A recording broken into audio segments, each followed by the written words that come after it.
Most people think sales is hard because they don't have enough leads, or their prospects are broke, or their team just isn't motivated. But sales isn't hard because of any of that. Sales is hard because you rely on people instead of systems. When you build the right systems, sales goes from unpredictable and stressful to stable, simple, and scalable. Let me show you the 4 systems that change everything. My name is Usman Kiani, and I've worked in sales for the last 15 years.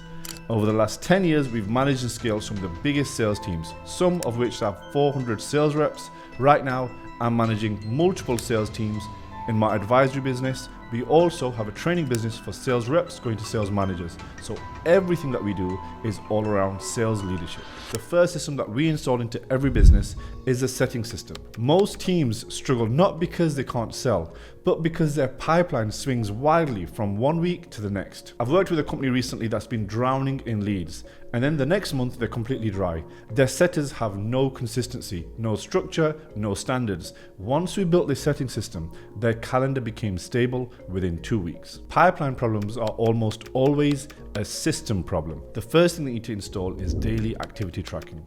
Most businesses ask their setters to track and do an end of day report, but it's quite light. They don't go granular in detail. There needs to be a consistency where the setter feels some sort of accountability of how they've done every single day. Think about all the metrics that they need to measure, whether it's total dials, total messages if they're in the DMs, total show rates, total book calls, how many calls they had booked onto the calendar that was showing up that day, how much revenue that was closed that day from their work.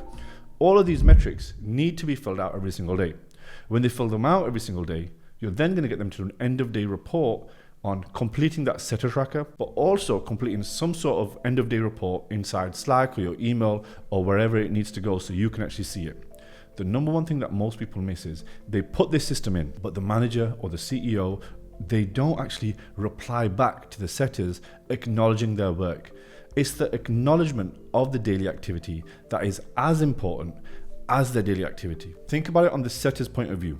You've just worked all day, and now you've reported on how you've done that day, and then you've done it again the next day and again the next day, and you never hear back. There's no feedback on your day compared to a sales manager or a CEO that will reply and say, great work, tomorrow work on this. Some sort of acknowledgement of their end of day report will allow them to feel like they're actually being watched and being held accountable. Without that accountability, setters will eventually come into the job and spike on enthusiasm, and their will will be really high, but then over time their will drops because they know no one's really watching. I even encourage all of our sales managers to go and do a pulse check every 3 p.m. in the CRM, where they go in and they do a midday checkup and then just ask some questions inside the Slack channels. The more that you are on top of the daily tracking and holding them accountable towards it, the more you're going to find that there's an actual system being developed. The second area of the setting system is controlled lead sources. Most founders don't think about how lead flow needs to stay consistent. So the maths is one setter needs 20 leads in the CRM per day. Why is it 20 leads? Well, that totals about 600 leads per month. If you've got less than this, you're going to find that setters don't have enough work to do. And if you're getting more than 800 to 1,000 leads, you're going to find that your average touch density drops. Average touch density is how many times each lead has been called, and they should be getting called at least 10 times. So if you know that every lead needs to be called 10 times, including the double dial, so that's 5 attempts at least, then you're not going to be really using up your ad spend. All those leads that you're working really hard to generate, you're not going to be calling them enough. So the lead flow needs to be controlled. It needs to be from controlled sources. So you need to know if it's coming from ads, how consistent it needs to be. If you're a sales manager and you don't control lead sources, you need to know very well what kind of campaigns are running, how many leads are coming in, what's predicted. If you don't know this as a sales manager, you're going to find that you're very reactive to what marketing do. And most sales managers just feel at mercy of marketing because they don't ask the questions. They don't hold themselves accountable to finding out. They just wait to see what comes in. And some CEOs that are of businesses under 500K a month, they're usually also the marketer. They also might be the media buyer. And they don't understand the struggle of the sales manager or the salesperson. They just throw leads at them, tweak campaigns, and it can go up and down. But they need to also know, if I was to drop this campaign, how will this affect the setting team? You always need to think about the setting team having a baseline of leads. If the setting team has a baseline of leads, which costs you money, so you've got to be really good at media buying, then you can always ensure that they're getting results. If you drop a campaign completely only to launch a new one, which we find a lot of media buyers are doing, your leads drop and then they go back up. The leads drop and they go back up, and setters get demotivated and stop performing. And then you'll be thinking, why the setter's not performing? It's their fault. Your job is to supply a consistent earning to the setter. You have to put yourself in their shoes. If a setter needs to be earning at least 3 to 6K, 3 to 7K per month, how do you make sure that they never dip below that? You always need to set it up so their KPIs can be achieved. If they can't achieve their KPIs, you're going to struggle to keep the setting team motivated, and you've broken the system. So in the system that we build, the lead sources need to always stay consistent. So if you have a great idea about a new angle, a new campaign, you can't drop what you're currently doing until that new idea comes through and starts outperforming it. Anytime you have a new idea, you create a new campaign, a new ad set, but you never drop the baseline of leads, because if you drop the baseline of leads, your setting team will be unmotivated. Hey, real quick, if you're a sales rep wanting to become a sales manager, or a sales manager looking to improve your skills with the biggest sales manager training company in the online space, if you're interested in working with us and getting the results that 200 other businesses have, click the link in the description, go through the funnel, watch the video, see what we're about, and I'll catch you on the other side. Clear messaging frameworks. The best way for you to develop this script is, if you've got a sales manager or you're the CEO, you need to validate this script. And a script is validated when you've called multiple leads and you've booked set calls. You never pass on a script if you've not validated it. It's the same as an ad, same as an offer. You always validate the script, then you pass it to the team. If you have an idea about tweaking the script, tweaking the phrasing of something, or adding a new offer into the setting process, you always test it first and then sell the idea to the team. Here's an example. You currently a BizOp offer on how to grow your business online. You have a script. You've been testing the script, but then you have an idea. You think, let's change the way we pitch. Let's change our pitch to be slightly different. What most people do is they'll just throw the script into a new Monday meeting and say, here's how we're going to do it now. What you're actually supposed to do is go ahead and call the leads yourself. Even if you're busy, find the time. It's your idea, so you've got to make sure this idea works. So you'll roll the script out and you'll test it on a few leads. If you see success, you'll record those calls, you bring them to the Monday meeting, and then you sell it to the team. Remember, you need to keep in mind the way you motivate a sales team is by selling ideas to them. Oh, you want to achieve more commission? Here's an incentive for you. The same way as a script. So if you change the script, you're going to sell it to them. So in your Monday meeting, you're going to say, I've just been testing out this new script and it's allowed me to book far more appointments than before. I think this is going to make you guys way more commission. Let me play my call to show you how I've done it.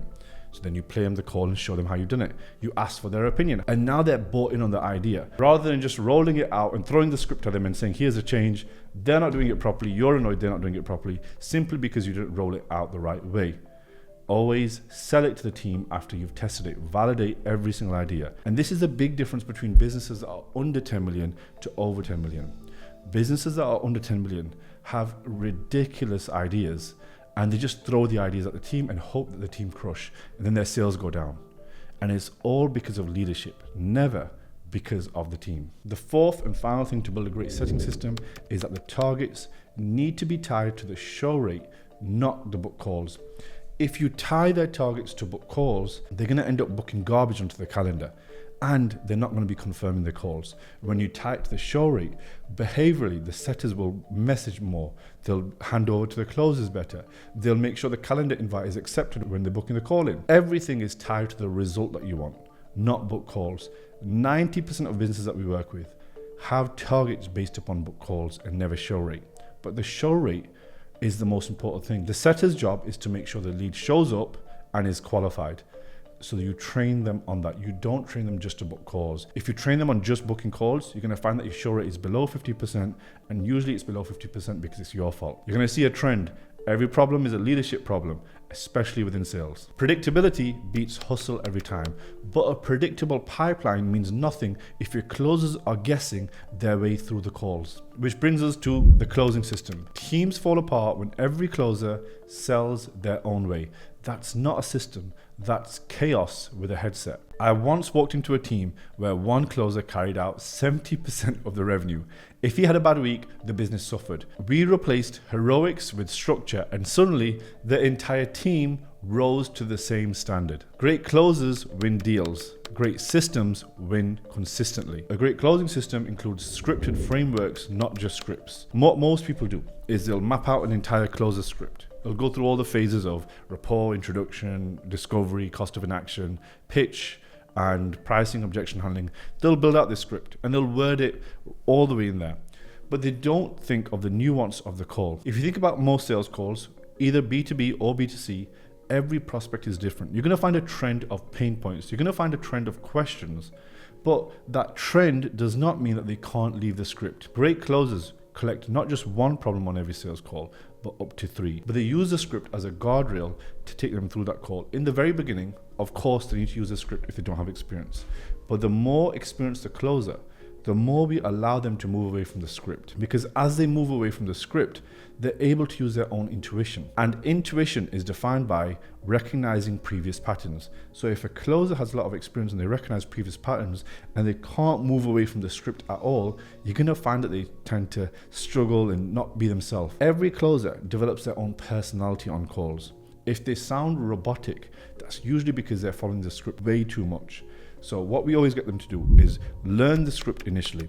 They learn the script completely, head to toe. You test them on it, you role play on it, you drill it for weeks. And then what you do is when they come onto a one-to-one call with you and they'll say, hey, I want to try this thing, you allow them to try it. You empower them to try their own ideas.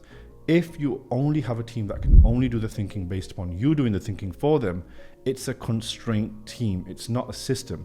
And a great system has all the guardrails, has all the methodology for them, but it allows them to move away from the script when needed. The second thing a great closer needs to manage is their own KPI dashboards. You create a dashboard, you create the KPIs for them, and they should know their numbers at every point.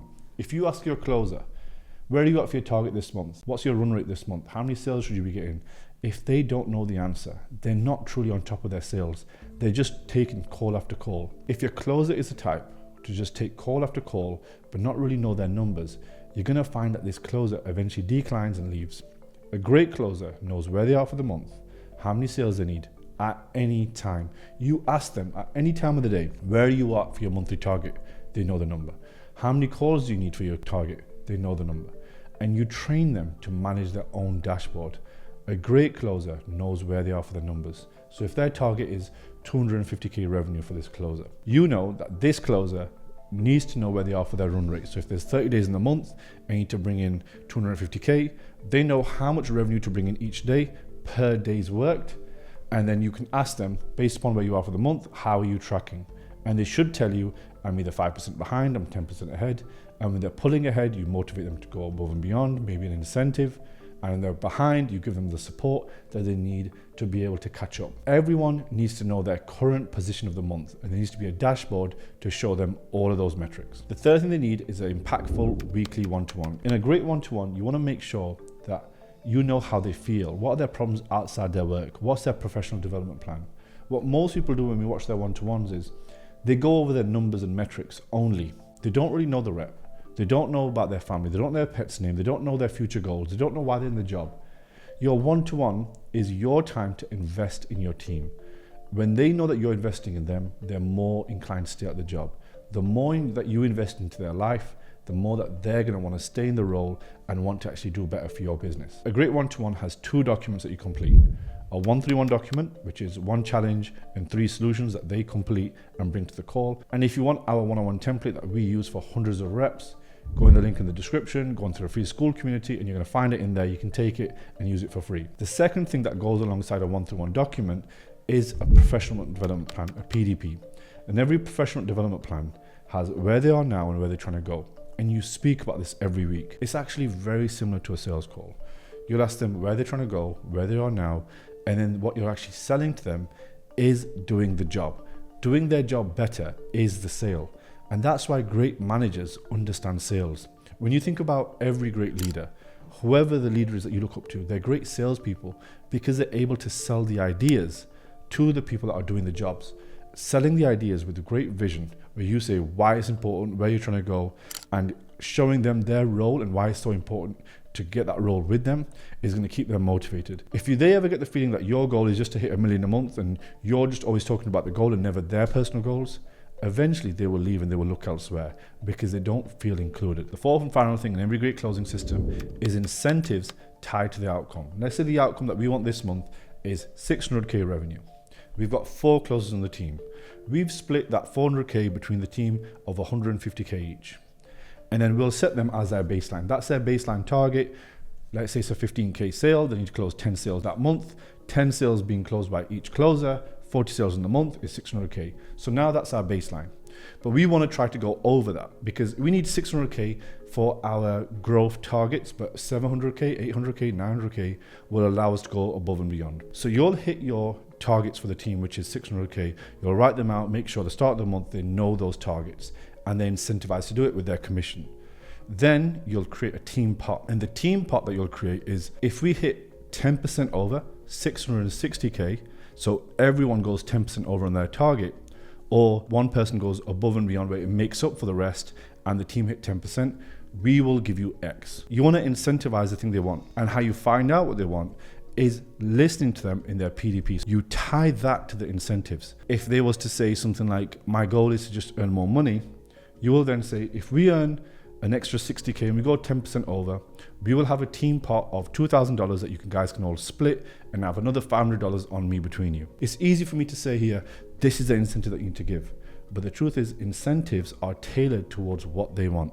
And it's for you to find out what they want. When this system runs, the team becomes stable, not streaky. But none of this matters if half of your prospects never show up to the call. So the third system that we have is the show rate system. Most teams leak 30 to 50% of revenue before the call even starts. Not because of bad leads, but because there's no show up system. And I'll be honest, I've lost a lot of good closers because of show rate. Great closers will leave a bad system. So if you have a system where calls aren't showing up, they're gonna leave.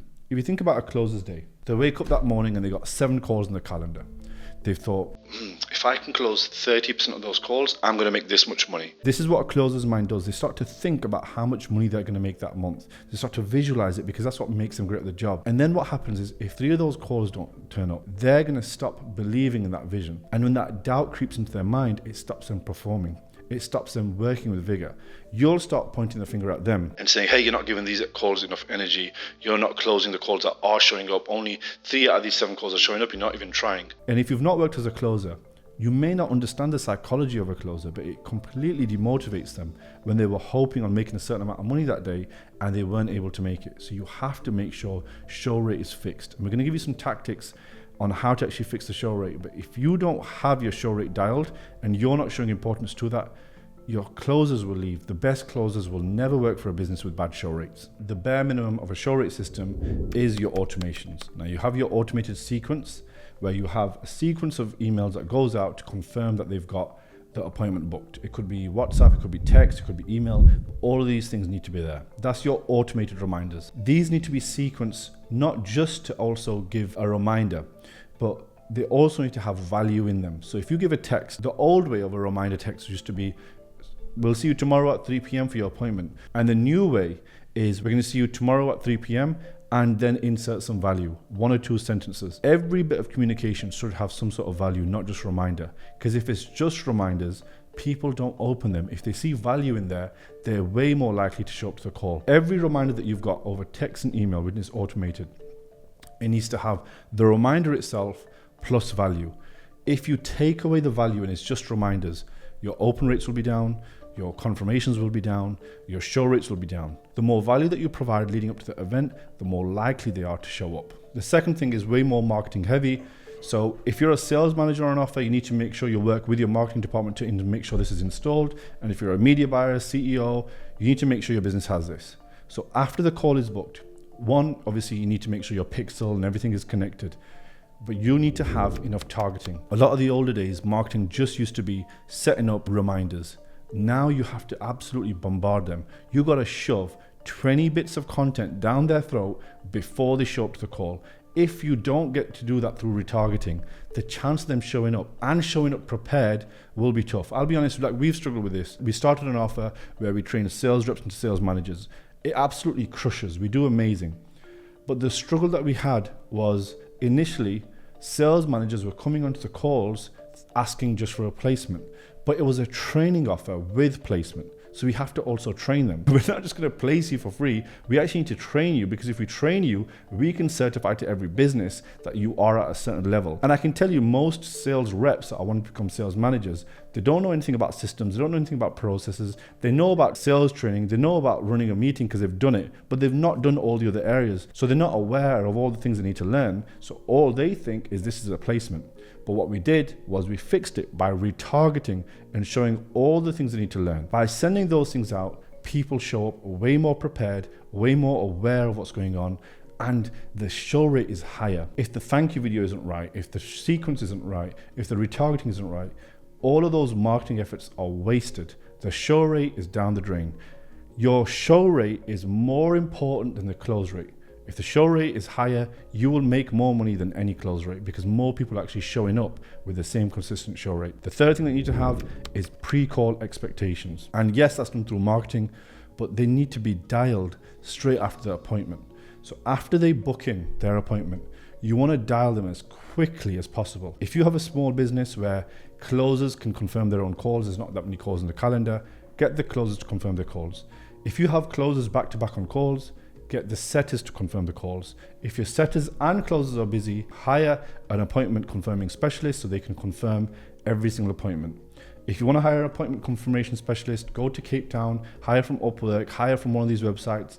You want to pay them between $600 to $800 a month just to confirm appointments, and a small base to make sure their show rate is at a certain level. The fourth and final thing that you need to put into your show rate system is a double and triple booking system, so you can make sure you double book slots. So we use iClosed as a software. Not only is the calendar features pretty good, but on the double booking feature on the back end, it puts conditions in. Let's say you sell something based upon their current revenue size, and you ask questions which are, do you make less than 5K, 20K, 50K, 100K? And they answer the question which is less than 5K.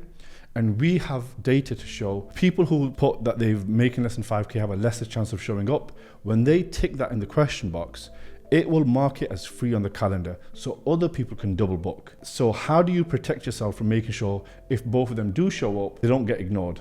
So it links onto your Slack, and then inside your Slack, it'll send a message to say this person's in the waiting room.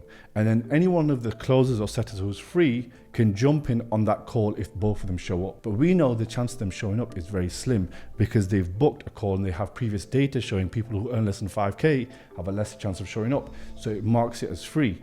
And then when you have it in Slack, somebody else can jump on. It's just the easiest way to run a double booking system. So your double booking and triple booking system will allow you to have far better outcomes on show rate because you're able to hire less closers instead of more closers because those calendars are optimized. And the more consistently your closers are, the more money they're earning, the more their close rate will improve, the more they will earn, the less likely they are to leave, the more your business grows, the less complex it is. When shows become reliable, revenue becomes predictable. And once you're stable on show rate, there's still one system that turns your old pipeline into profit. And the fourth and final system is the reactivation system. Hopefully you guys are still with me, you're still watching, and you're still plugged in, because most teams chase new leads whilst ignoring thousands of dollars that's sitting in the CRM. Your CRM has all of these leads that you've already paid for, and you think those leads are dead. I had one client that had 1,200 dead leads apparently, and one simple reactivation produced over $80,000 in extra sales in just a couple of weeks. And that's not new leads, that's old leads. Old is gold because you've already paid for it. Your next sale is probably someone that you've already spoken to. And the reactivation system includes weekly win-back campaigns. And the campaign is where you have a structure of looking back throughout the week on everyone that had an offer and any leads that sit in the red zone. The red zone is everyone that had an offer that didn't buy on the call. And we will go ahead and put all of those red zone leads in a status. So we use HubSpot, we mark each of those leads in the red zone, and we will then go ahead and try to resell to them. And you want to reach out to those leads, either text, email, or call, and simply tell them that you've had some news of something that's come out that you think will definitely help them. And you want to gauge to see if they're still interested. Don't give them away what the offer is, because it could just be one of the bonuses. It could be just a new version of exactly what you've got. You're not trying to sell them something new. If they've replied back, give them a dial and say, I just need a couple of minutes, and explain it to them and re-offer it to them and get them back engaged. So have a weekly win-back campaign. I do it every Friday. It's at 3 p.m. where everyone in the business, we do a call drive. We share a Zoom call and we will all start calling old leads, and there's energy there to see if we can win back the hot list. You've already paid for these leads, so your cost of acquisition will drop because you've made more sales with the same leads. Your revenue will increase. Your entire business changes simply because of this one system. So the reactivation system is incredible because it gets you money from the leads that you've already paid for. The second thing you need to do with your reactivation system is an automated sequence, where every Friday you also send out the weekly sequence to get them active again. And it's a reoffer. So all you can do is, if you go onto ChatGPT and you get your sales call, you'll look at the pitch that you said and you'll put it into GPT and you'll say, can you reword this offer? And you'll look how GPT will rephrase it. You can put the right prompt in saying, look, you're a sales director, or you're Alex Hamosi, how do you rephrase this? Do it in some sort of snazzy way with the prompt. And you'll do it every single week for all the leads that came in through Saturday to Friday, and you'll reoffer it to them for all the last 7 days. And you will absolutely crush leads. The third thing in the reactivation system is setters revisiting all calls. You would have had a bunch of leads that said, call me back later, I'm not free, I'm in a meeting. You want to call all those people back because they have a history of picking up their phone. They should be called again. So if you have a CRM, you want to mark those people that say, call me back later, I can't take the call, as call back later or prospecting or contact later on. You want to put them as a status where we know that we did answer, but they were just busy. If they didn't answer, obviously it's a no answer on the status and you're going to keep trying them.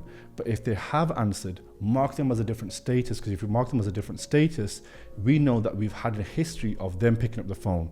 And their behaviors will show us that if we can keep calling them again, we can eventually start to re-engage them. And when you're generating hundreds of leads or thousands of leads every single week, and you're labeling these leads correctly in the CRM, you will have an efficient reactivation system where you can reactivate those old leads and get them booked in when the first round of efforts didn't go through. And the fourth and final thing is that reactivation revenue is tracked separately. So I always look at how effective those reactivation campaigns are, so we can show with data how much money is being put back in. So every time we do that reactivation email, it's a unique UTM link. And at 3 p.m.